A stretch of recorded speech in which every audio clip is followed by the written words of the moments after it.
These long dog days of summer, I mean, we just made it through a heat wave. Mama was parched through this heat wave. I was hitting up Dunkin' every single day, and I will continue to probably for the rest of my days, but especially this summer. Dunkin' is helping everyone stay cool this summer with its lineup of refreshers. These drinks are packed with bold, fruity flavors and served ice cold. It's amazing. Dunkin' refreshers are the perfect afternoon pick-me-up. I like to start my morning with them personally, and then sometimes I go back for a second one because I'm just feeling crazy. They come in a variety of delicious flavors, including fan favorites mango pineapple and strawberry dragon fruit. And then for a limited time, there's black cherry and there's pink pineapple. I'm going to tell you something right now, and it's a bold claim, let me tell you, but I stand behind it. Pink pineapple will change your life. It is so good. It has me feeling like I'm sitting in a pool, resort side, just living, honey. It's so yummy. Try your favorite flavor with green tea, sparkling water, lemonade, or Dunkin's all-new limeade. I haven't tried the limeade yet, but I'm going to. Usually I get my drinks made with green tea and occasionally lemonade, but I do really like the green tea. Or if you don't want to build your own, try one of Dunkin's curated refreshers like the Cherry Lime Ricky or the Ultimate Pink Daydream. The Cherry Lime Ricky, scrumptious. I could drink like 3 of these a day. They're so freaking yummy. Head to Dunkin' today and find your favorite refresher. Dunkin' refreshers contain less than 1% fruit juice. Limited time offer. Chilling crime cases are mysterious, but finding coverage shouldn't be. With the State Farm Personal Price Plan, you have options and can personalize your plan to help create an affordable price so you can get back to cracking all of life's bigger cases. Talk to a State Farm agent today to learn how you can choose to bundle and save with the Personal Price Plan. Like a good neighbor, State Farm is there. Head to statefarm.com to get a quote. Prices are based on rating plans that vary by state. Coverage options are selected by the customer. Availability, amount of discounts and savings, and eligibility vary by state. Ever walk past a place for rent and wish you could just take a peek inside? Maybe even explore the layout. Envision the natural light streaming through the windows, or plan where your vinyl record collection would go. At Apartments.com, you can. With tools like their 3D virtual tours, you can see the exact unit you could be living in. Really envision yourself in your new home with Apartments.com, the place to find a place. Hey, weirdos, I'm Ash. And I'm Elena. And this is Morbid.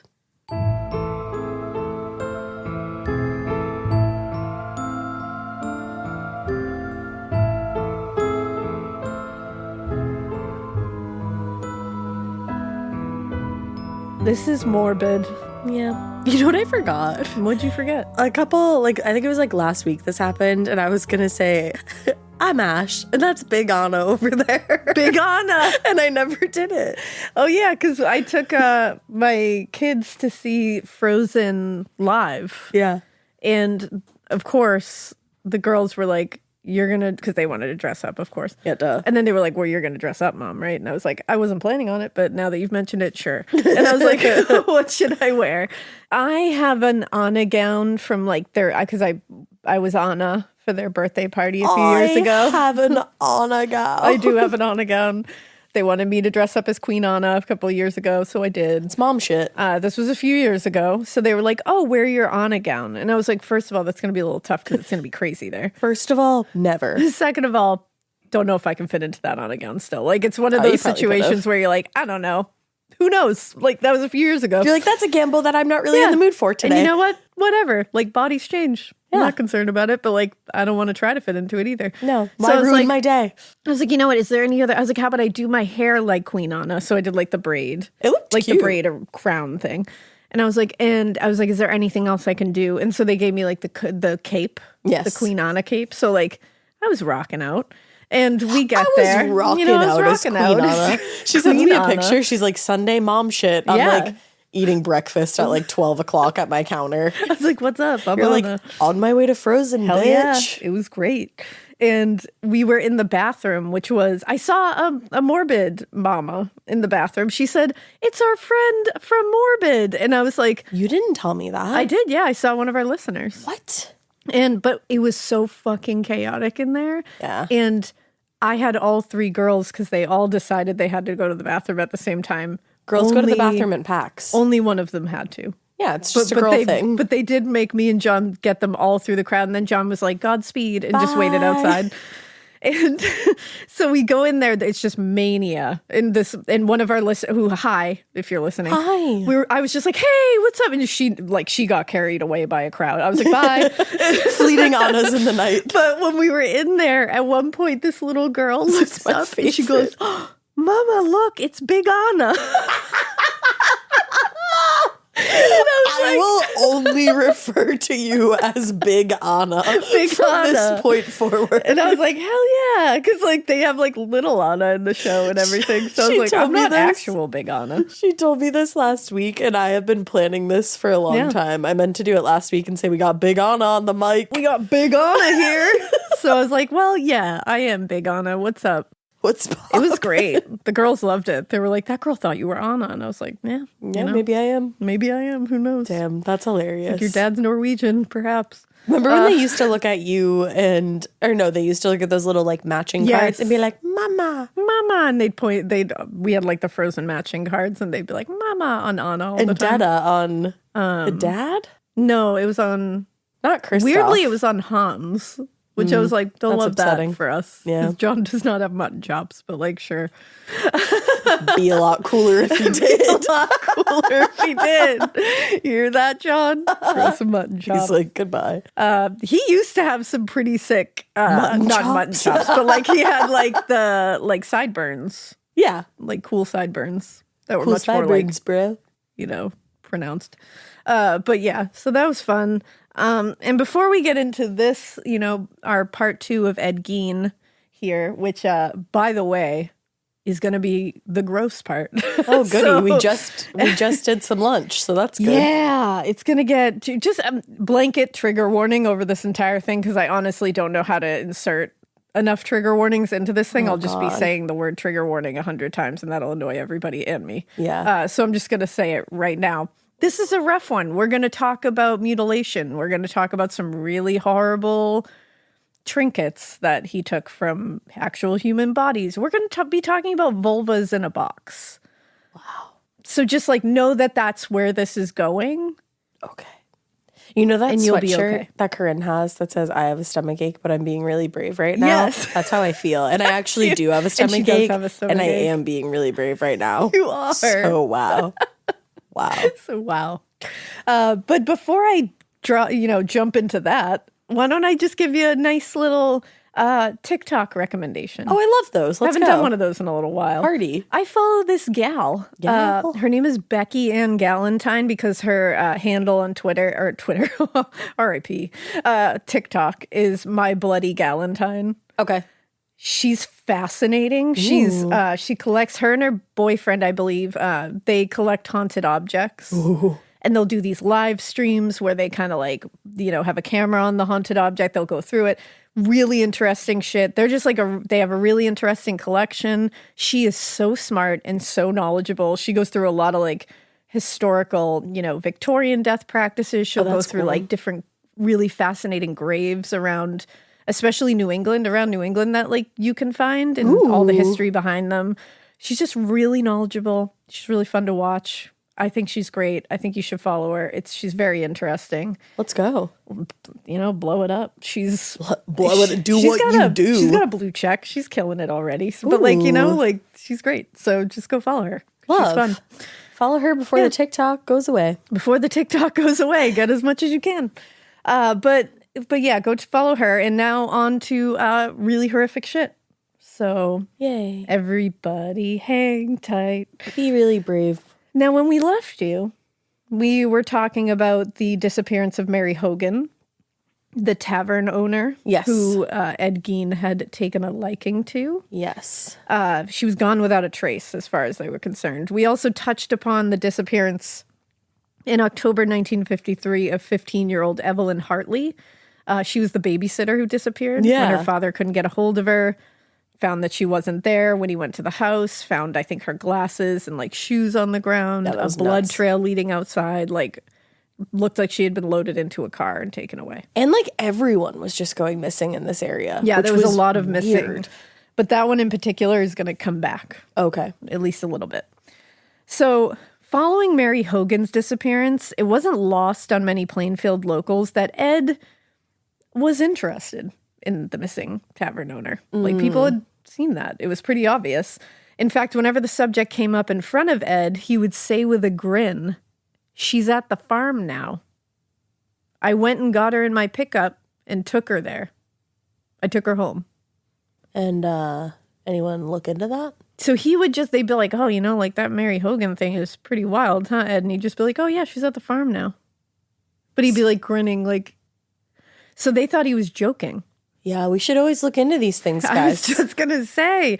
And knowing that he'd always been a little odd and he kind of said some weird stuff and everyone kind of thought like he's so shy. Nobody knew. Like, I think a lot of people assumed he was also unintelligent because he was so quiet and a little odd that they didn't think they were like, oh, he's just saying things like, You know what they say about assuming. Yeah, so everyone just kind of brushed off the comments at like crass attempts at humor because they were like, oh, he's not really socially inclined. Well, and also you were saying that the night she went missing, a pickup was spotted in the area. Yeah. And he's literally saying, like, I put her in my pickup. And took her home. So, like, hello. So that wasn't the only time Ed seemed suspicious to others. There was also the time that the teenage son of local store owners, Irene and Lester Hill, told his parents of horrifying things that he had seen at Gein's house. Oh. Bob Hill was probably the closest thing Ed had to a friend. Okay. And he was much younger than him. And he was one of the very few people who had ever been to the Gein farm, ever. Before or after Augusta's death. So this was like a big deal. Wow. And according to Schechter, whose book we have linked in the show notes, it was on one of those visits that Ed showed Bob, quote, a pair of preserved human heads. Now, come again? The thing is, Ed claimed these were genuine South Sea shrunken heads sent by a cousin who had fought in the Philippines during the war. So he's saying like these are collector's items kind of thing. Question mark. Yeah, like I don't know how to even explain that. Like he's not saying like, oh, look at these heads that I took off of people. Like it's like he's like, oh, these are like artifacts kind of thing. Yes. And Bob wasn't the only Plainfield child to have seen the heads. And he wasn't the only one to report having seen them in Gein's house. But like Ed's comments about Mary Hogan, few, if any, of the residents really thought much of these reports. As Schechter points out in the book, quote, a set of shrunken heads from the South Pacific was exactly the sort of collectible you'd expect someone like Eddie Gein to own. Okay. So this is weird. But when you look at it like that, when they're just kind of like, yeah, he's a weirdo. Like I would kind of, like people are kind of like, yeah, sure, like he would collect weird artifacts like that. You can see why it might have been written off as him just being a weird guy. Yeah. The only thing that I can say is I really don't understand thinking that it's just a joke that he's like, Mary Hogan's at my farm. No, someone should have called and been like, maybe this is a joke. Ed's a little weird, but like you guys might want to go check that out. Yeah, that thing not being included because that's not just a weird guy. Like I'm always going to call someone. I'm always going to ask about that. When someone says like, yeah, I killed that lady. But the heads, the quote unquote artifact kind of thing, like thinking it's an artifact, I can sort of see why that would be attributed to him just being a little weird and like odd, and he likes strange things. He's always talking about those weird, fiction stuff he reads and nonfiction that's like very dark and scary. And if you're at the house, you're probably seeing those kind of things. You're also seeing like the disarray that the house is in. Exactly. So it just all adds to like he's just a strange guy and that's a weird thing and I'm just going to move on. Yeah. But again, the Mary Hogan stuff, like we always say, overreact. Check it out. Just overreact. Call someone. No one's going to get upset if they go out there and they say, you know what, we didn't find anything. Right. All right, well, at least we checked. You know what? They probably would have found something. They would have found a lot of things, as we'll see. In hindsight, like we just said, the residents of Plainfield probably regret not taking these things seriously. But in 1957, like we're saying it now, in 2024. What is it for now? What year are we in? Where am I? But in 1957, very few Americans in the Midwest, or really anywhere else, because remember, this is the Midwest too, very few of them would have believed their neighbors to be capable of murder at all, much less any of the other crimes that he ended up committing. In fact, the shocking murder, and this will kind of put it into perspective a little more like time-wise, this helped me. The shocking murder of the Clutter family in Holcomb, Kansas, detailed by Truman Capote's book In Cold Blood, that was still nearly 2 years away from happening. Wow. So that hadn't even happened yet. And most believed murder to be something confined to, on it like what they thought was the morally questionable or morally gray cities on either coast. Oh, Not in the wow. center of the country. This where is it's just all wholesome farmland. and shit. But still, I'm sure a lot of people look back and were like, I wish I'd said something there. Like, I don't know. Of course. But again, that's probably where their minds were. We're in the center of the country where it's safe supposed here. to be safe. It's supposed to be quiet. Again, the In Cold Blood Clutter family murders haven't even happened yet, which set off panic everywhere. So you can see why people are just like, that doesn't happen. Like, people will just murder people. Yeah. Like, what are you talking about? This is a quiet town where nothing ever happens. Yeah, and Keith Morrison is not voicing anything over it. He isn't yet. Now, November 16th marked the beginning of deer hunting season in Waushara County. And this was a time when nearly every man and boy ventured out into the woods, hoping to bag the first deer of the season. Hey. And with so many people headed out to the woods, Ed figured the town would be virtually empty.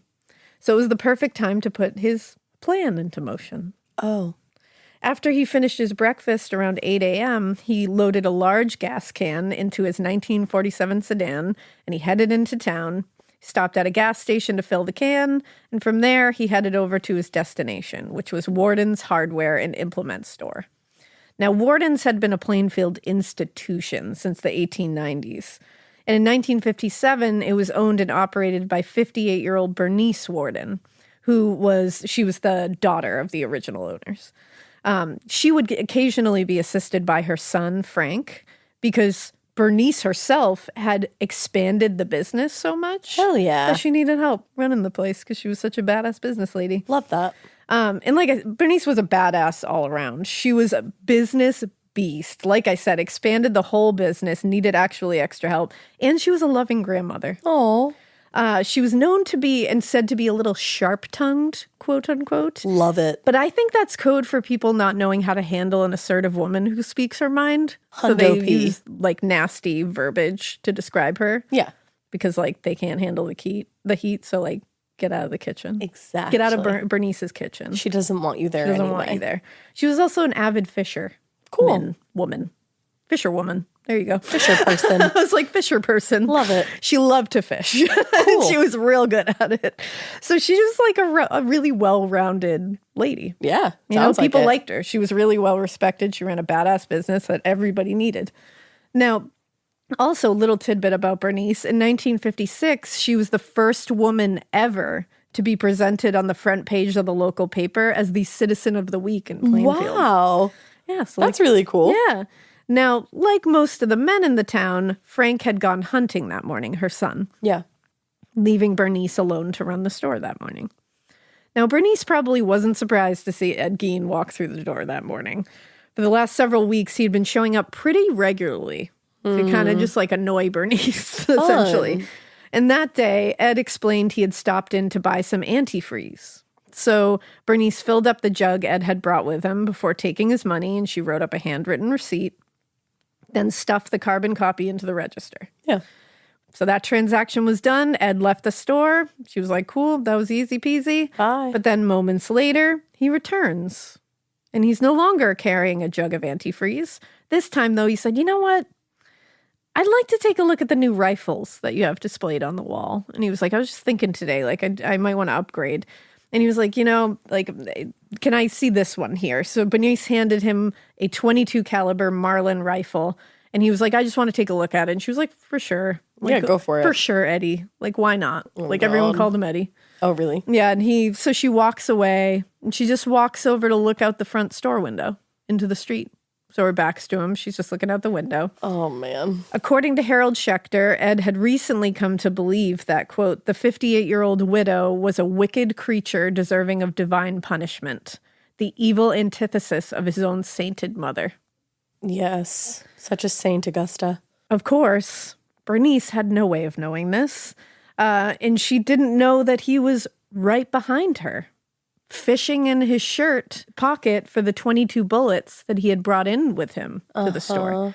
Now, this is also like, to be clear, because it's like he was aware of certain things that he was doing. Because later there's a lot of like sanity being called into question. And for sure, this man is sick. Absolutely. For sure. Do not believe he is not sick. But there's something very wrong here. Like there is some premeditation that's happening. Absolutely. I fully believe that he needed to be like put away in for help in like a hospital later, because there was so many layers to his sanity and like, beyond. Mm-hmm. But these like moments of premeditation are what are very confusing. Yeah. And what confuse a lot of people about him is like, what are you? A monster. Truly. And it's like, how sick are you? How sane are you? Like, it's hard to judge. So, like, again, he came back, asked to see this rifle, knowing that he had brought the correct bullets in his pocket for this. So she didn't even notice that he had loaded the bullet into the chamber of the Marlin rifle and he had aimed it at the back of her head. Oh, my God. So she didn't even get to turn around before he fired the shot right into the back of her head. She's just looking out the window in her own store. No idea that she just thinks it's like odd Eddie. Yeah. And she would have no way of like thinking he brought his own ammunition. No. Why would that ever cross her mind? Why would she ever think that?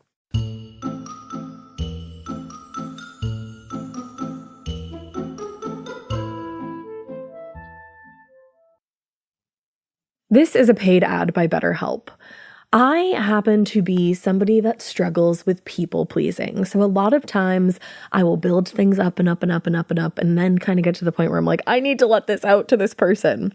Even in 2026, that stigma and just stigma in general can get in the way of a lot of things, like getting support for your mental health.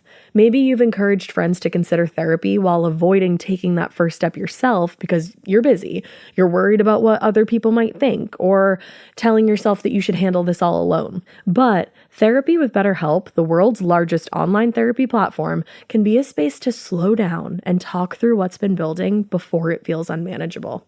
Just take a short questionnaire to identify your needs and preferences, and BetterHelp will handle the initial therapist matching work for you. Their industry-leading match rate means BetterHelp typically gets it right the first time.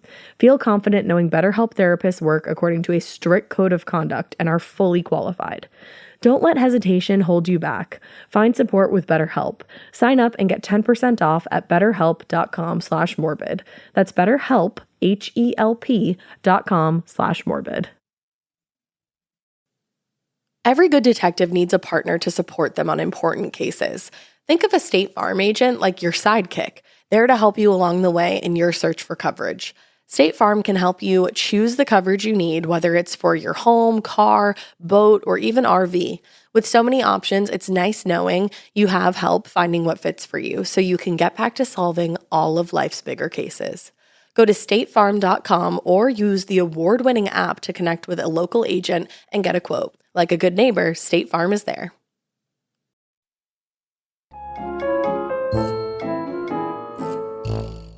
No one heard the sound of the rifle firing inside the store that morning, but across the street at the Phillips 66 station, Bernard Machinsky, I think it is, did see the warden's truck pull out of the garage. And the wardens had like a pickup truck for the store. Mm-hmm. And that was a little before 9 a.m. He said he couldn't see who was in the driver's seat, but he thought it looked like a man, and it wasn't Frank Worden. Mm-hmm.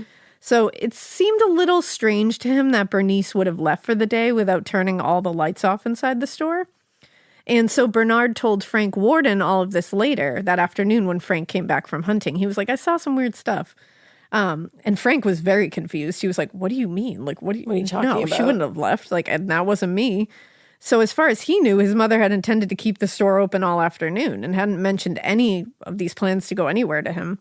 So he went to grab the keys to the store, and then he returned to check on things. As soon as he walked into the hardware store, he knew something was very wrong, obviously. The store looked as though it had been partially ransacked. Mm. The cash register was missing, and there was a large trail of blood leading from behind the counter to the back door. He followed the trail to the back door where he discovered that the truck was indeed missing from where it was parked. Very concerned for his mother's safety, Frank called Sheriff Arch Lee and reported the scene, and he explained everything that he had found inside the store. And so Sheriff Art was still new to the job, so he wasn't really sure what he was going to walk into here. So he called his chief deputy, Arnie Fritz, and the two men rushed over to Warden's store. Now, while he waited for the sheriff to arrive, Frank looked around the store just to see if he could find anything else. And eventually, he saw the receipt that his mother had written after Ed had bought the antifreeze. I wondered if that was going to come back. Yep. It was all the evidence that he needed to say, Ed did this. Something happened. Ed was the gone. Last receipt. He was like, he's weird. Like, and he had been coming around more frequently. And kind of almost like harassing her in a way. Like, now, once the sheriff and deputy arrived, Frank showed them the blood and explained his theory. Ed Gein had been hanging around the store, kind of bugging his mother for the last few weeks. And just one day earlier, he had actually asked whether they sold antifreeze. While he was there, apparently Ed casually asked, and this was a day before, Ed had casually asked Frank whether he planned to go hunting the next morning. Oh. Which, obviously, in hindsight, Frank is like, that's how he was confirming that Bernice was going to be alone that morning. Yep, exactly. Although they weren't quite as convinced of Ed's guilt, because remember, Ed's just like a weird he's dude. the babysitter of the town. Like, everybody's just like, no, I don't know, he's weird, he's shy. Like, I don't think so. Even when they found all this shit, people were like, what? Like, that guy? Like, because he was so quiet. Right. And like unassuming. Like, he wasn't aggressive. He wasn't like just wacky Ed. He was just weird. Like, just like a weird oddball. So they were like, I don't know about that, but they trusted Frank, and the receipt did confirm that Ed had been one of the only other people in the store that morning. So they thought it best to go out to the Gein farm to talk to Ed. Now, by that evening, a large crowd had gathered downtown, and the deputies had rallied a team of local men to help find Gein. Because the large crowd, like, they had heard about the disappearance, and, this is a small town. Yeah. So Ed wasn't that hard to locate. When Officer Dan Chase stopped into Irene Hill's store, Irene Hill is the mother of Bob, the kid who saw the shrunken heads. Yes. She told him that Ed was at her house getting ready to drive Bob, her son, down to see what was happening in town. Oh, wow. Because apparently Bob was like a teenager, so he was like, oh, there's like some shit going down downtown. Like, I want to go see it. And he was like, can you drive me? And he was like, sure. Wow. Yeah. Now, accompanied by deputy, and I think his name is Pokey Spees, I'm pretty sure. Okay. Chase made his way over to the Hills house and found that Ed was just sitting in his car in the Hills driveway, waiting for Bob to come out of the house. So they approached the car, and they asked Ed if he could just step out and talk to them for a second. In the Hills driveway, Chase asked Ed to maybe just provide them a quick little blow-by-blow account of his day up to that point. So he explained he'd gone down to Warden's that morning for antifreeze. Mm-hmm. Then he recounted his movements afterwards, until he arrived at the Hills house a short time earlier. Seemed like a normal day. When he finished, Chase was like, can you go through that one more time? And that was like a customary thing. It was to confirm whether you're telling the truth, like tell me that same thing over again. So the second account was a little different. Differed. Yeah. In at least like one or two ways, there was some differences. Which is weird. So he said to Ed, now, Eddie, you didn't tell the same story come through there that second time. And Ed stared at the two men blankly for a moment and said, somebody framed me. Oh. And Chase was like, framed you for what? Yeah, like we haven't said anything yet. yet. He was like, what are you talking about? And he said, well, Mrs. Worden, she's dead, ain't she? And they were like, how do you know that? And he was like, oh, well, I just heard about the disappearance while I was downtown, and I assumed somebody was going to try to pin it on me because I'm like the town weirdo. And they were like, huh. Come with us, you want to come with us real quick? Yep. So they took him into custody. Now, still hoping to find Bernice Worden alive at this point, Sheriff Schlee and Captain, this is such a hard name to say, Schoperster, I think it is. Schoperster? Yes, the captain, we'll say. Okay. They decided to check the Gein farmstead for any evidence of where Bernice might be. Mm. Like most people in Plainfield and beyond, neither of them had ever been to the Gein farm, and they were shocked by the state. And this is at night, by the way. They're coming to the Gein farmstead at night. No. Not for me. So they try the front door. It's locked. So they start making their way around the side of the house, trying to find a door or window that they could get into. And they make their way to the door in the summer kitchen. And it was hard to see much in the dark. And there was grime on all the windows, so it kept the moonlight out even. Oh, that's really heinous. And they had only their flashlights. So they're navigating these piles of trash, just debris that's cluttering the floor. And they're only using flashlight, like it's pitch black. Yeah. And they step back the sheriff steps back and just sweeps his light across the room just to get a full Scope. feel. And he bumped into something heavy as he backed up behind him. And so he jumped. He thought it was a person standing behind him. It felt like that. And he shines the light at what's in front of him now that he's turned around, and it fell across the stark white body of a woman hanging upside down from the ceiling. Oh my God. So Schechter wrote, quote, "The body was hanging upside down by its feet. Its front had been split completely open so that its trunk was little more than a dark gaping hole. The carcass had been decapitated as though someone had sliced the head off for a trophy, and they had been butchered like ma heifer or a dressed out deer." Oh So like an animal. my God. Horrified by the sight of what he knew at this point was the body of Bernice Worden. Oh God. So he stumbles out of the house, and snow is outside, and he just drops to his knees and begins vomiting. Yeah, I would think so. And this is like, he's like new. Oh, I forgot you had said that. He's like oh new, my God. so he's like, great. A moment later, the captain followed, equally horrified. Like they were both in there, and he's like seasoned, the captain. Yeah. Well, number one, imagine, first of all, you're going into this shag nasty place where there is grime covering every single surface and there's trash everywhere. So it already smells like of trash. They were probably already nauseated. And then you see that, what like is a human. And there's obviously crime scene photos of this, and they are God. Brutal. some of the most horrible you'll see. I mean, this is what he did to that woman is And that's so sad to unthinkable. think that she was just like somebody's grandma. Yeah. She's just somebody's grandma, somebody's mom, running a great business in town. That's so scary. Yeah. And just so like animalistic. Oh, it's such an. He treated her like like a deer that he was dressing. that he had hunted. Yeah. Yeah, it's horrifying. So they radioed the station to report what they found, and then they had to go back inside to start securing the scene. Which I was like, And damn, how do you secure that scene? how? Now back inside the summer kitchen, it was even worse than they thought. What is a summer kitchen? I think it's like a sun porch. Oh, I'm pretty okay. sure, or like something like that. I imagine. I'm not positive, makes but it's a sense. farmhouse, so that's what I see it as. I'm going to Google it. Bernice Worden's headless body was hanging by the ankles from a crudely handmade crossbar secured to the ceiling, strung up as one would butcher an animal. And soon other officers arrived from the police and sheriff's department, as well as state troopers and the men from the county crime lab. And most of the men at the farm that night, like we said, like a lot of them are seasoned law enforcement professionals and they'd seen some shit at this point. But none of them were ready for what they encountered in this house. How could you ever None of be them. ready for that?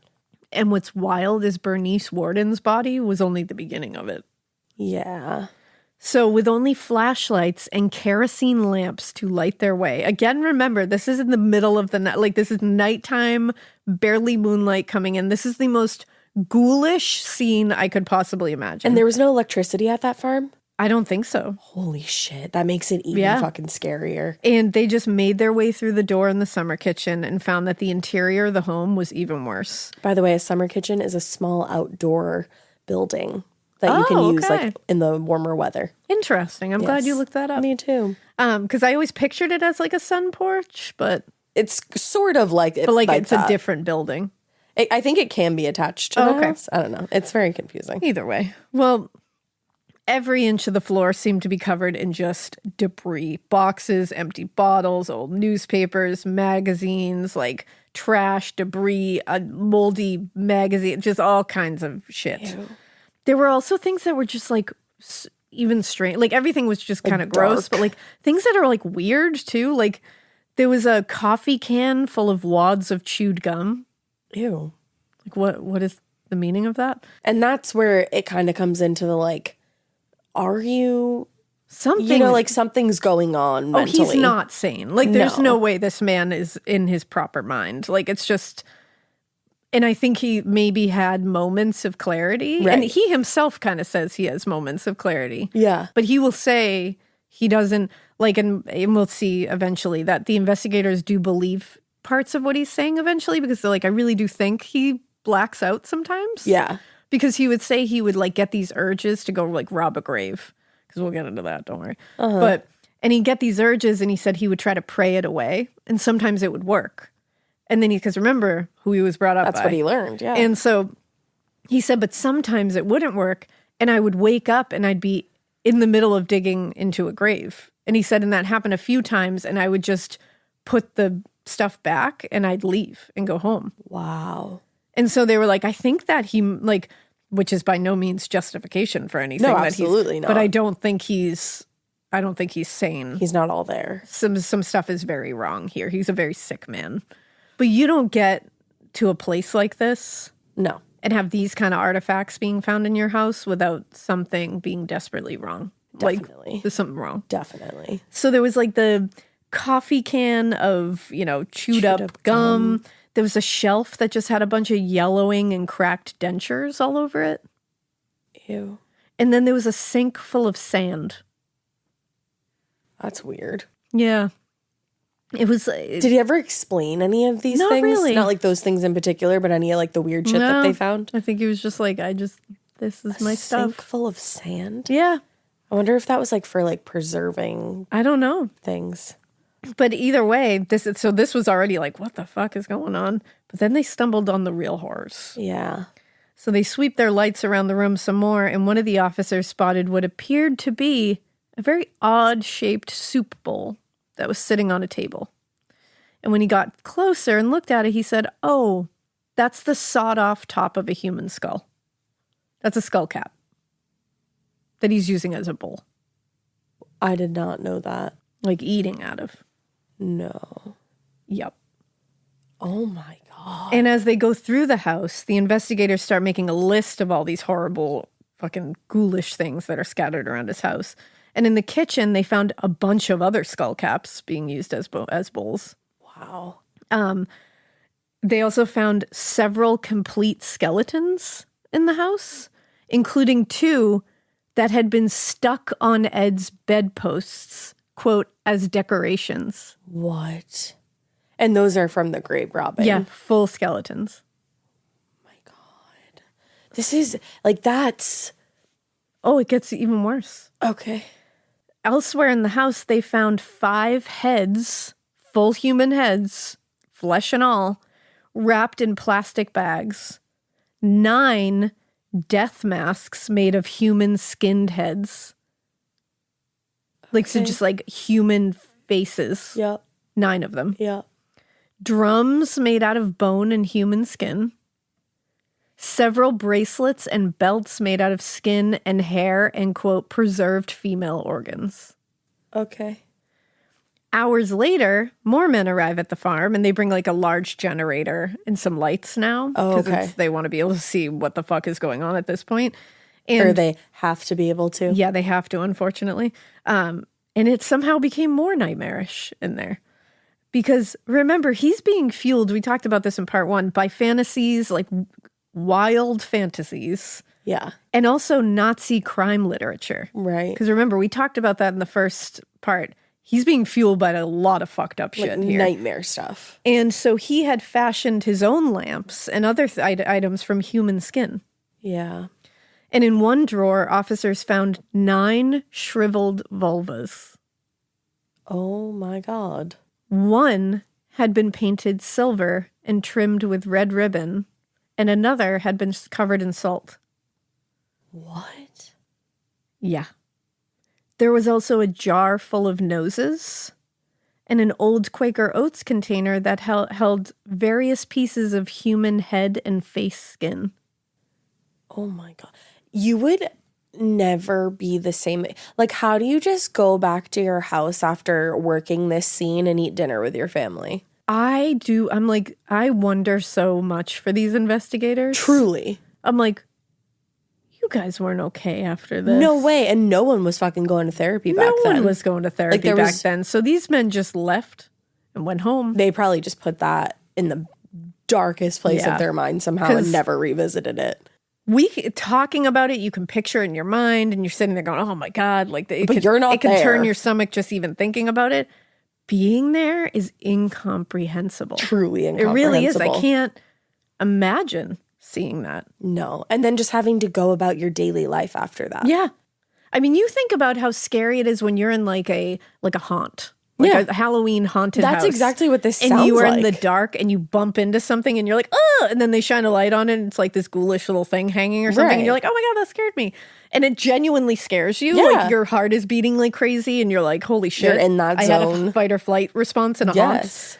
This is Real that life. man standing in a pitch black, filthy kitchen full of shit, backing up to get a better view and backing into Bernice Worden's body. Like in a farm in the middle of nowhere. Yes, in one of the worst possible positions you could ever find a human body.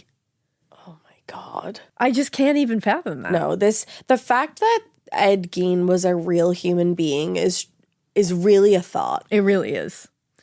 And they finally made their way. This is when they made their way into Ed's bedroom and found the skeletons attached to the bedposts. And probably horrible other things. And as Schechter wrote, wild as it seemed, some of Gein's loathsome creations were obviously meant to be worn.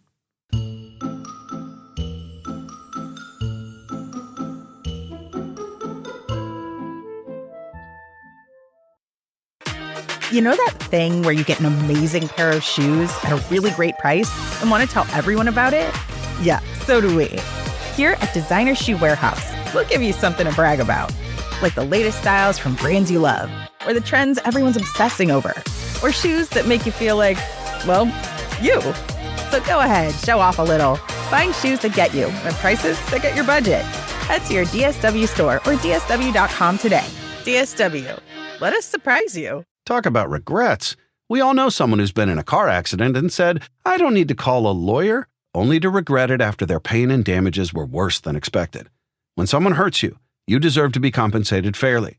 Morgan & Morgan is America's largest injury law firm, fighting for the people for over 35 years.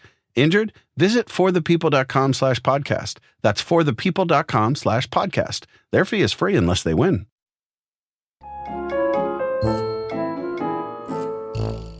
There were several pairs of pants and leggings made from human skin, Oh my God. as well as, quote, a garment fashioned from the upper torso of a middle-aged woman, which could be donned as a kind of vest. The most disturbing to the investigators were the 9 human masks, which appeared to have been carefully removed from each skull and left on display. That's so scary. A bunch of them were dried and almost mummified. Others looked like he had tried to keep them fresh because he had rubbed oil on them. And some still had lipstick and makeup on Oh God. because they had like lips and Right. their cheeks had rouge. Like these are real human people these that are once people lived. who were, yeah. Oh my God. That's like, there's not even words. But then he had cut the eye holes out. So they were just like these gaping eye holes. That's so scary. That's the thing. I'm like, I don't know how you leave this place and ever sleep again. No, you would have, how do you, I didn't even think of that. I'm You like, how do close you your go eyes? sit with your family? How do you go to bed? Yeah, you close your eyes. What the fuck are you dreaming about? That must haunt you. Truly. Truly haunt you. Because sometimes I'll have nightmares about like cases that we cover. Yeah. Like if I think to, And we don't even see Ian these things. Brady and Myra Hindley. Yeah, that fucked me up for a long I had time. horrible nightmares Same. about that. And that was just me hearing a description or seeing horrifically, like seeing like a picture crimes, of yeah. somebody. You know what I mean? Like which again, like I'm doing that. Can I do a quick little side note? Just to take us away from this for Yeah, a just second, a because minute, like, you just know a what? minute. Why not? Just to travel. Because I also want to know if anybody else feels this way. I wish I had this ability. I have this thing where if I have an image in my head or a visual in my head that I don't like and I want to stop thinking about it, I just, in my mind, like a dry erase board or like an Etch-a-Sketch almost, like just wipe it away. And I visually see the image get wiped away That's really interesting. with an eraser, and then I can pretend it doesn't exist. Bitch just like has right the now, paint tool in her brain. it's not there anymore. that image that I just thought back to from the Ian Brady and Myra Hindley case, that. it's gone. I don't have that. And I can just literally kind of compress it into a different part where I don't. I'm not gonna. It's not gonna pop into my head anymore unless I call it back. The more I think about like wanting to get rid of an image in my head like that, the more it stays. I think that's common. Yeah, I think. I don't know when I started being able to do this, but that's interesting. It's helpful. It's a coping mechanism for sure. It's a helpful thing to have because like those kind of things, I just can't. Yeah, luckily I can't remember that one particular. Thank God, because that ruined me for a long time. It's gone. Anytime like it gets brought up, I just go whoop whoop. Yeah, and I don't have to think about it anymore. Wow, we took a minute away, but I was still there. Yeah, right. Like that was just oof. This is a gnarly one. Yeah. So in his bedroom as well, Arnie Fritz found a large moth-eaten horsehide robe hanging on the back of the door. Wait, what? Like horse skin robe. Oh. When he took it off the hook on the back of the door, he discovered that inside of the folds of this robe was made a brown of horse skin. Yeah, like a horsehide robe, I guess. There was a brown paper bag and it had something inside of it. This was like folded into the robe. Okay. So he looks into the bag and he just kind of like shines the light in there. And he said he saw what looked like a mass of long human hair connected to what looked like skin. So he reached inside and he grabbed what it was by the hair and pulled out whatever was in the bag. And it was revealed to be the desiccated head of Mary Hogan, the tavern owner. Now, that was shocking. Oh my God. Yeah. And that specific action would change you fundamentally as a human. Pulling that out of a bag. On a molecular level, you would be a changed human. I can't even imagine. Now, a large team of men worked through the night and well into the next morning, going room by room, excavating what truly felt like just an endless, infinite amount of human bones, macabre trophies, any manner of horrors you could think of they were finding. They must have had to take like shifts. Like you need to go take a minute. Yeah. Just emotionally, physically, spiritually exhausted. Like, and how are you calling out what you're finding? Like, you know how during crime scenes they have to do that? Like, exactly. Like I found this like over especially here. The guy who opens the drawer and is like, I've got 9 vulvas in this drawer. Like, how do you communicate? You don't just yell that. Like, No. you're just like, am I seeing what I think I'm seeing? Can somebody come look at this and make sure? And then did they have to have people come out and confirm what was what? No, they just kind of like that's when they knew. go to the crime lab too to like, you know, all the testing on it and make sure. Yeah. So early the next morning, they finally made their way to the boarded off section on the first floor of the house. God, I 'cause forgot. That's early the next morning. They finally got to that boarded off section, totally boarded off. And that's Augusta's room, right? Well, so they pried the boards off and they opened the door into what it must have felt like to them. And they described it this way, that like, it felt like a portal. Yeah. Like, because it was just like, because unlike the rest of the house, which is a fucking nightmare. Right. Augusta Gein's parlor and bedroom, it was like her bedroom and a little living room, which was always called the parlor. Yeah. Back then. Pristine condition. Right, because she was super clean. She was super clean. There was a thick layer of dust covering everything, obviously. But they said that you would have thought that he had just organized the space before they got there. Like it was brand new, like never touched. And they didn't know it at the time, but they were the first people to step into that room since Augusta's passing. Wow. He had boarded that thing up exactly gone how back. she left it and never opened it up. It was just preserved.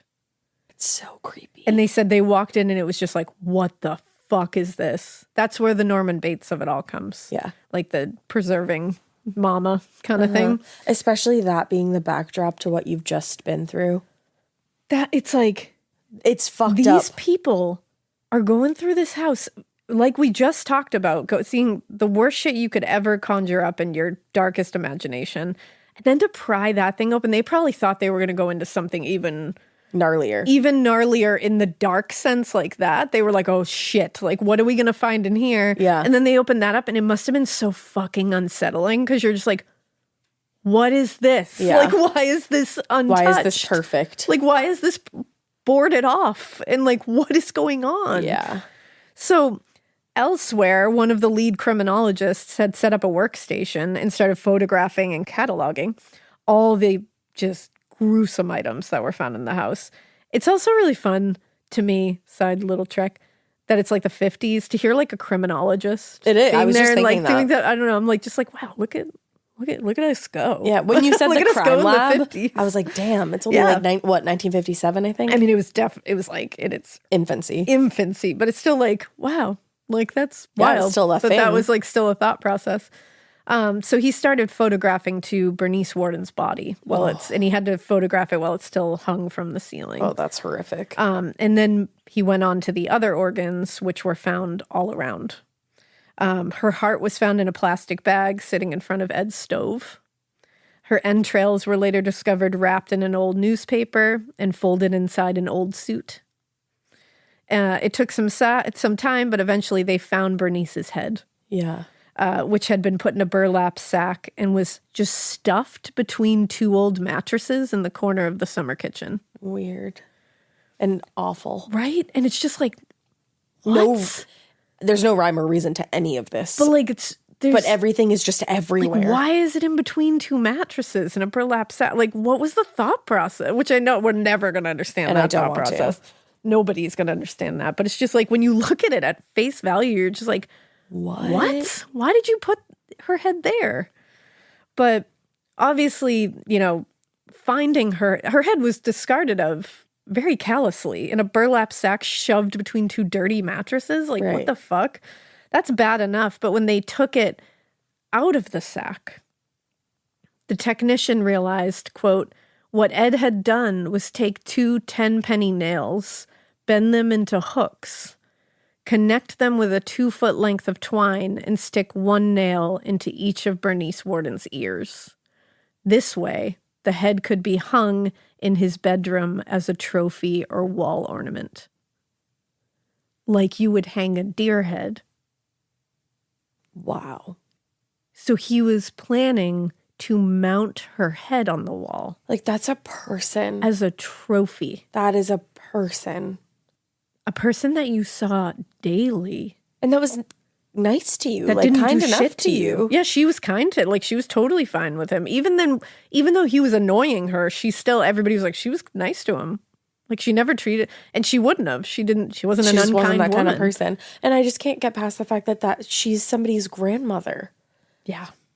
And like for her son to know what happened to her, that's beyond. I can't. Like, you're never the same after somebody is murdered. I can't imagine. Yeah. Like knowing somebody that was murdered and especially having it be like your mom or loved one. Mm-hmm. But like this, And just mutilated, desecrated like afterwards. we're sitting here saying, and it's still valid, how do the detectives move on and the crime scene For sure. analysts, but her son to know that this Knowing happened that, to her I can't.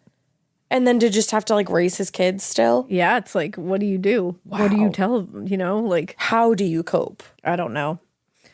But finally, 12 hours after Frank Worden had stopped in to check on his mother, law enforcement officials and crime scene technicians had finally finished just the first pass at the crime scene. There would be more evidence to collect as they went back, but for now, the sheriff and his deputies wanted to talk to Ed Gein. Yeah. Did they? Honestly, nothing he would ever say could really explain what they saw in that house. Even a portion of it. Yeah, so it was like, I don't really know what we're going to get here. But Where do you start? So after his arrest in the Hills driveway, Ed was taken to the nearby town of Watoma, where he was locked in a jail cell in the back of the county courthouse. So the sheriff entered the courthouse hoping that Ed would have made a full confession by the time he got there. But what he found out was that Ed really hadn't said much of anything since they picked him up. He was pretty quiet. Still very haunted by what he'd just seen at Ed Gein's farm, Shalee entered the cell and immediately grabbed Ed and started slamming him against the concrete wall. 3 deputies tried to separate the men, and they ended up being able to before any real damage was done. But if the sheriff was trying to, which I imagine he was trying to like scare or knock a confession out of him, Yeah. it didn't do much because he got even quieter. He just wouldn't talk turned after off. that. He just turned complete, because he was pretty quiet before. He would like kind of say something every once in a while, nothing relevant, but like he was talkative a little bit. But after this, he just shut right down. Wow.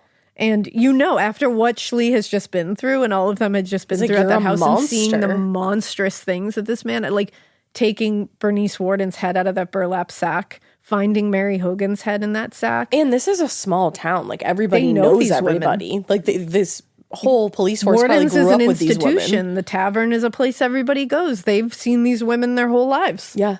Like to see what was done to them, and to bump into Bernice Worden's body hanging from a ceiling like that and completely gutted. I can't say I blame him for throwing this man against a wall. Like I can't say that either. The rage he must have felt, the exhaustion, the stress, the trauma, and the rage that he was probably feeling walking in there and seeing this little shit just sitting there being like, I'm not saying anything. Every horrid emotion you could ever feel wrapped up into one. Oh, I can't. It just exploded. So he's being quiet. Ed won't say a damn thing. And in the meantime, the coroner, Dr. F. Eigenberger, began his examination of Bernice Worden's body. And he was detailing, considerable mutilation that had occurred post-mortem, thankfully, but still in the grand scheme of things. And again, it had all happened post-mortem, and it had been done very methodically and with a lot of precision. It wasn't like hacking away and like, ragged cuts and stuff. It was like a hunter. Yeah. From the report, this is what it says. First, that the entirety of Bernice Worden's vulva and surrounding areas were removed and kept in a box. The body cavities had been completely eviscerated together with most of the diaphragm. Inspection of the trunk and extremities revealed how the body had been hoisted by the heels. There was a deep cut above. This is going to be rough because I'm talking about how he did it. So just know that. Yeah. There was a deep cut above the Achilles tendon of the right leg, and a pointed crossbar made of a rough wooden stick covered by bark had been forced underneath the tendon. Oh my. The other side of the crossbar had been tied to a cord, which was tightly fastened to a cut of the leg above the heel. This cut had severed the Achilles tendon and had necessitated the tying with the cord to hold the body securely to the crossbar. The length of the crossbar was estimated as about 3 feet. Both wrists had been tied with longer hemp rope to the corresponding ends of the crossbar attached to the feet, thus holding the arms firmly where the body had been suspended by the heels. The thoracic and abdominal viscera had been separately kept, wrapped in newspaper and hidden in a bundle of old clothing. These viscera consisted of both lungs and the trachea, the aorta, from the base of the abdominal bifurcation, the esophagus, stomach, small and large intestines with mesentery and omentum to the lower rectum. And with this were removed the spleen, pancreas, adrenals, kidneys with the ureters, upper half of urine bladder, and internal genital organs, Separately removed had been the heart without the pericardium, and it was put in a plastic bag, and her liver was also separate. Okay. That's a lot of work. Yeah. It's a lot of work. That took him a long time to methodically do that. They weren't just torn out like and this. Why? Also, the medulla oblongata, which is the connection between the brainstem and the spinal cord, appeared to have been ripped out of her neck, and that portion of the spinal cord was never found. Interesting. So, a shocking report. To say the least. But the most significant findings that were discovered during the examination, especially of her head, it showed a round hole at the back of the skull about 6 centimeters above the hairline. But other than the bullet hole at the back and the postmortem damages caused by those 10-penny nails, there was no additional signs of trauma having been caused to the head. Okay.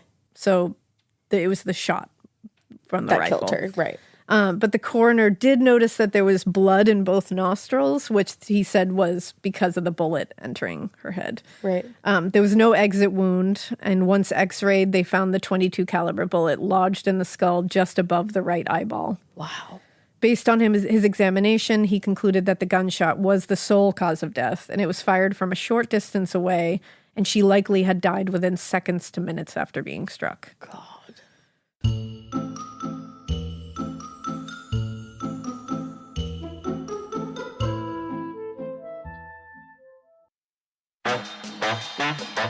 At DSW, we ask the important questions, like, what shoes are you going to wear?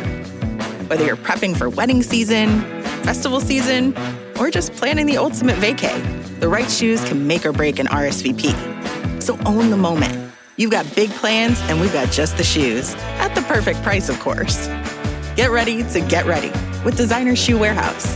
Head to your DSW store or DSW.com today and let us surprise you. You wouldn't take financial advice from a 72 hours in a single day alpha influencer, would you? Same goes if you're in a car accident or any accident.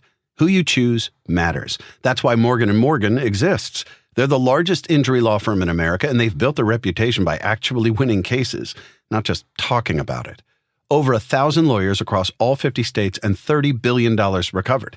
Injured? Go to forthepeople.com/podcast. That's forthepeople.com/podcast.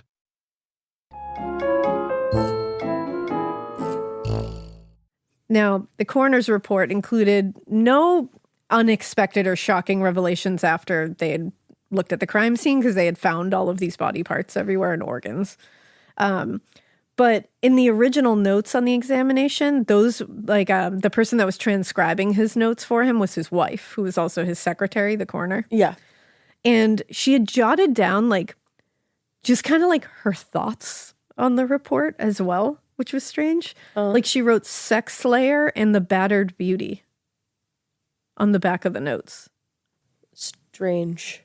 And Schechter notes, what makes the phrase so arresting is its utter incongruity in the context of the postmortem report. The note-taker's notation has the shamelessness of a tabloid headline. Yeah. Indeed, her attempt to come up with a titillating catchphrase for the crime anticipates the kind of treatment that the Gein horrors were about to receive in the press. Oh, God.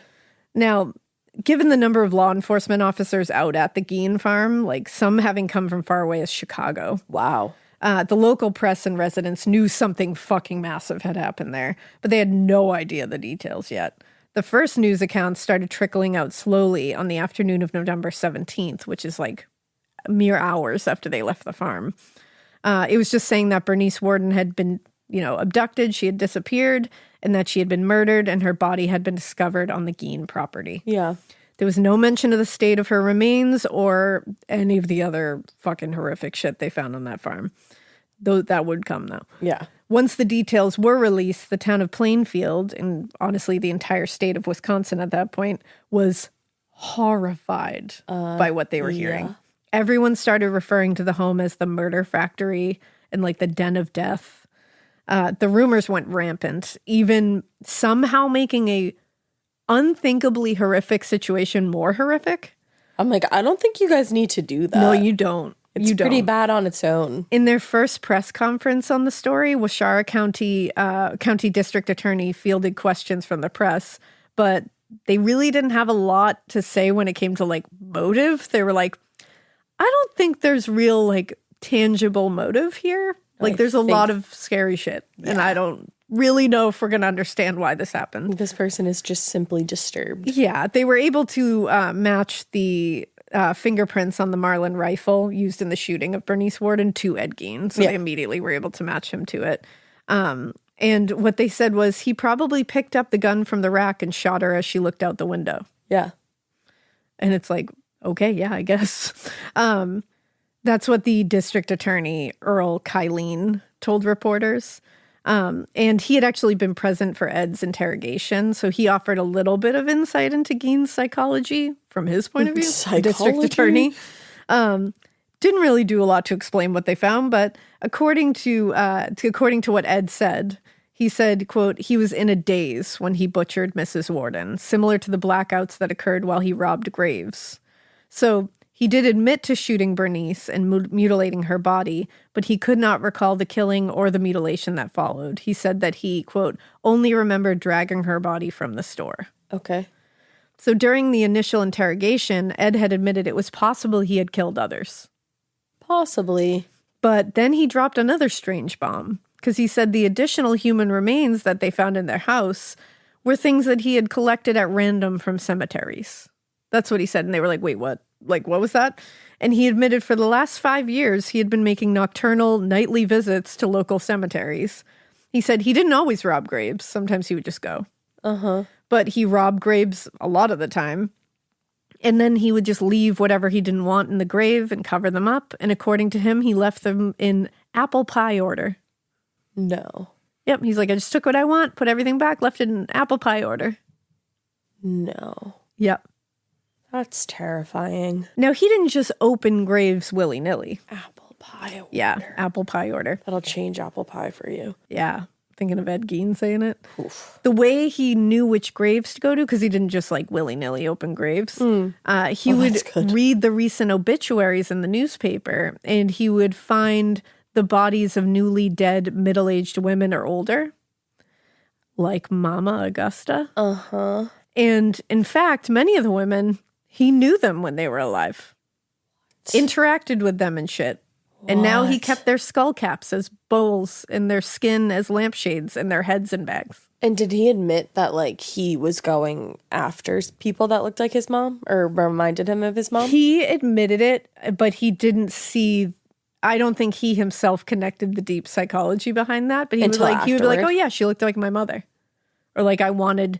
Like, he admits that, like, he basically wanted to keep his mother around, and that's why he made that, like, skin suit of, like, a middle-aged woman. Yeah. Because wearing it made him feel like his mother was still there.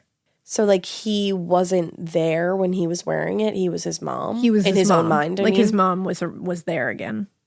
That's how deeply, deeply fucked up this guy is. Yeah. Like, he is... There's levels and level. levels. We will never get to the bottom of what's happening with him. That's okay. And they, of course, asked him because there was all these rumors of cannibalism that had gone around out of nowhere. Those are the ones that, like, making a truly horrific situation more horrific. Yeah. I mean, he's eating out of skull bowls. He is. So it's not a far-fetched thing to ask. They asked him, did you intend to eat your murder victims? And Ed said no. And so Kylene said on that point, he still has a lapse of memory. So he didn't know if he had or not? Yeah, at first he was like, no, I don't think so. But then I think they pushed further and he was like, and he just like stopped answering it. So I think they were like, oh, like you might have. He doesn't remember, I guess. But even though that, like, that's what happened. So there's no confirmation in that moment of like whether he was or not. Because at first he said no, then he just kind of didn't give an answer. But Kylene went in front of reporters and was like, it appears to be cannibalism. Interesting. You need to find that. Just because it's like, why make it even more sensational if you don't need to? Right, and you can't 100% say that for fact. Yeah. And it's unclear why he felt confident enough to claim that as motive for the crimes, because then he's using it as like, that's the motive to eat people. And it's like, I feel like that's a jump. Well, especially like with everything that was left and like put out for decoration. Yeah, that's the thing. And it's like, maybe I'll give it to them. Maybe they just couldn't figure out a motive. What else are you going to come up with? Yeah. I mean, there's really no boundaries in this case. So it's like, is that really crazy to think about? And as the news spread all over the country, locals in and around Plainfield struggled with the idea that this man that they had hired to fix their roofs and babysit their children was a grave robbing murderer and now potential cannibal. With a house full of the most horrific things you could possibly imagine. There was an editorial published days after the news all broke, and it was Ed Marola of the Plainfield Sun who stated that he wouldn't believe the rumors of grave robbing until those graves had been opened and found empty. Okay. He said people are still stunned by the greater crime, the killing of Mrs. Worden, to think much about grave robbing. But he also noted that people around town were kind of relieved by the arrest, of course, because they had been pretty, like, jittery, is how they put it, since the disappearance of Mary Hogan. Right. So they were happy that, like, there wasn't a killer running around the streets anymore, you know? Yeah. But after his confession, investigators took Ed with a gaggle of reporters to the farm and had him give them a step-by-step tour of everything. No, thank you. Where he had disemboweled his victims, where he had thrown the blood out behind the outhouse, all that stuff. Wow. The photos are available, photos of him being walked around. Oh, okay. They're just weird because everyone there was like, he looks so small and shy and just like a country dude with a deer hunting cap on. Because they were just walking him around. And everybody there was like, even the reporters were like, it's weird. He's just like this mild-mannered little guy in a deer hunting cap. Like, he looks like any old guy walking down the street. And Schechter wrote, "It was almost impossible to believe that such a meek-looking fellow was, by his own admission, and in the strict sense of the term, a ghoul." Yeah. Soon after all this, investigators felt that there may be a thread to pull for another case to possibly connect Ed Gein to the abduction of Evelyn Hartley, the 15-year-old babysitter taken from the home she was babysitting at and never seen again. One of the reports said that among, and this is horrific, among the body parts that were found, one of them appeared to have been from a younger woman, and not a middle-aged woman. And there were clippings of Hartley's case found among Ed Gein's things, like clippings of like the investigation. And that's weird. Lieutenant Vern Weber, who was the chief of detectives of the La Crosse PD, did a press conference where he spoke about this possible connection. Shoes were found at the Hartley abduction scene, and they were size 11.5, but he said Gein wore an 8. So that would be like a pretty big discrepancy. Like he'd be walking around, flopping around with those shoes. Yeah. There was apparently a denim jacket left at the scene that had a stripe left on the back of it, like a harness was worn with that jacket on, like almost like a painter would use or a logger or something like that. Ed was a handyman, and he was a sometimes logger. Yeah. And he would wear a harness to get up into trees. So they were like, that could be his, but they never really reconciled that correctly. Like they were never able to prove if it was him or not. It just was one of those things that like it could be. It kind of does fit with it. He also told the press he would be checking out Gein's alibi about being out doing odd jobs the day Evelyn disappeared. Okay. They were also sending all the teeth and heads out to be compared to Evelyn's dental charts. Yeah. Just in case. Right. Now, along with the Evelyn Hartley connection, Weber also had to spill some more details about what was found in the farmhouse. Yeah. He told reporters, according to Schechter, there were 10 women's heads, some with eyes and some without, and that a few of them, quote, were complete with skulls and some were just skin. He said they were found everywhere, like behind chairs and furniture and shit, and they were remarkably well preserved. Gein had told them that he cured the heads in a brining solution. Ew. Weber also said he saw with his own eyes a chair made out of human skin, and he mentioned that Gein had told him he prayed himself out of a lot of his urges, but would sometimes come to, and he'd be in the middle of digging up a grave or something, and that was when he would stop. He also was very adamant that he never ate human flesh. So he told Detective Weber, I never ate human flesh. Okay. And Weber said he believed him. Okay. He did say that he didn't believe the motive was cannibalism. I don't think there was a motive. I don't either. I don't know if I believe sick. it or not. I mean, I guess maybe, who knows. But Gein claimed to him that when he was younger, he wanted to be a doctor. He had dreams of becoming a doctor. And so his grave robbing was a matter of scientific curiosity. He liked to dissect human beings to see what's inside. Weber ended the conference by saying, quote, he is a very sincere and meek fellow. You'd never believe he would be the kind of guy to do such a thing. You feel like he needs help awful bad. Yeah, I would say so. And for an investigator to say that, usually they're like, fuck this guy. Lock him out. Like, this guy's like, he needs fucking help. Like, there's something wrong here. To most people in Plainfield, Ed was known as the not too bright, but pretty harmless guy who helped them out and liked to babysit kids. Hate. Which you look back on that now and you go, oh, fuck. Hate that. So the idea that he could be capable of the literal worst acts that the human brain can conjure is just like unthinkable. Reporters seemed eager to track down literally anything that had any other view of Ed beside like, he's just this harmless dope in town kind of thing. Like everybody just said the same thing. So just a few days after Bernice Worden's body was discovered, reporters published an interview with a Plainfield local named Adeline Watkins, who claimed that she had carried on a 20-year affair with Ed. She said, everything that the papers are saying about him couldn't be true, not the guy that she knows. She said, he was so nice about doing things I wanted to do that sometimes I felt I was taking advantage of him. Okay. Now described in the papers as a, quote, severely plain woman with graying bangs and horn-rimmed glasses. That's a read. Imagine being called severely plain. Not even just plain Jane, but severely plain Jane. She claimed that she and Gein had gone on regular dates weekly for 2 decades and shared a love of books, among other things. She said, we never read the same ones, but we like to talk about them anyway. And she said, Eddie liked books about lions and tigers in Africa and India. I never read that kind of book. And their relationship, according to her, came to an end in 1955 when she said no to his proposal of marriage.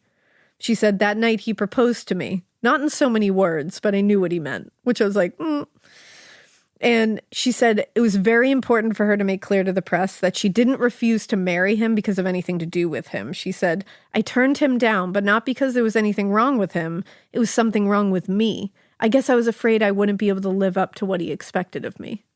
Huh.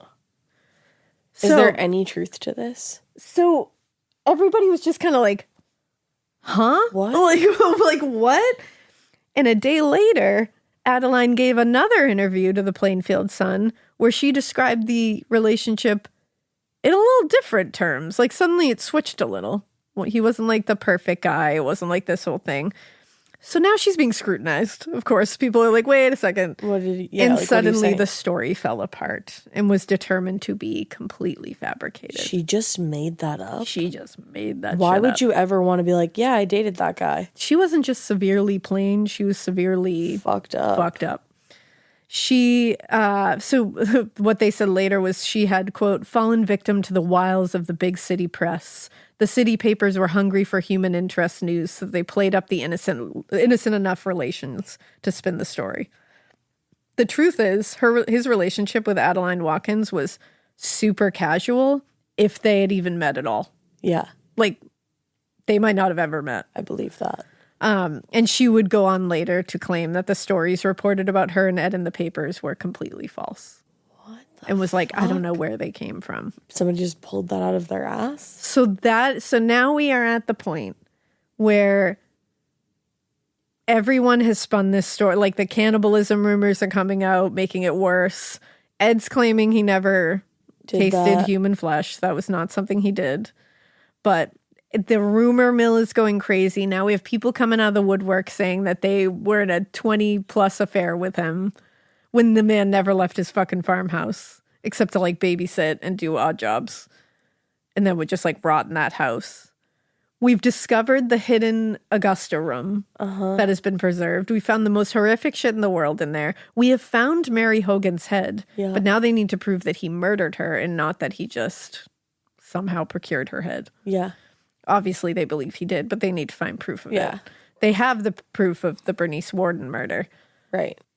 But that's where I'm going to leave you for now. Okay. For I'll part accept 3. Because that. you know what? I think everybody needs to digest what just happened here. Horrible choice of words. Yeah, I know. Wow. Wow.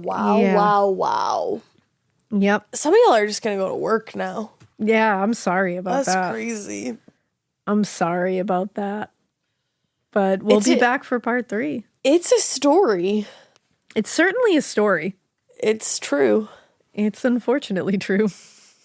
That was morbid.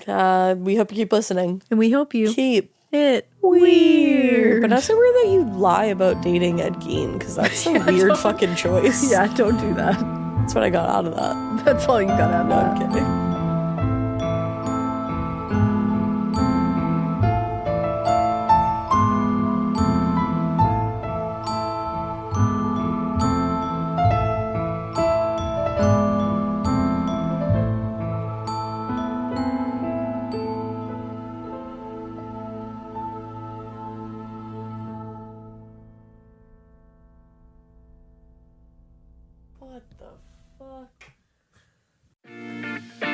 Walmart shoppers, meet the debit card designed with you in mind. The Walmart Money Card offers up to $75 cash back on purchases at Walmart each year. Early direct deposit, overdraft protection, and so much more.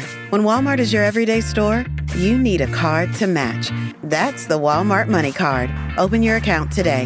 The Walmart Money Card is issued by Green Dot Bank, member FDIC. Fees, terms, and conditions apply. Visit walmartmoneycard.com to learn more.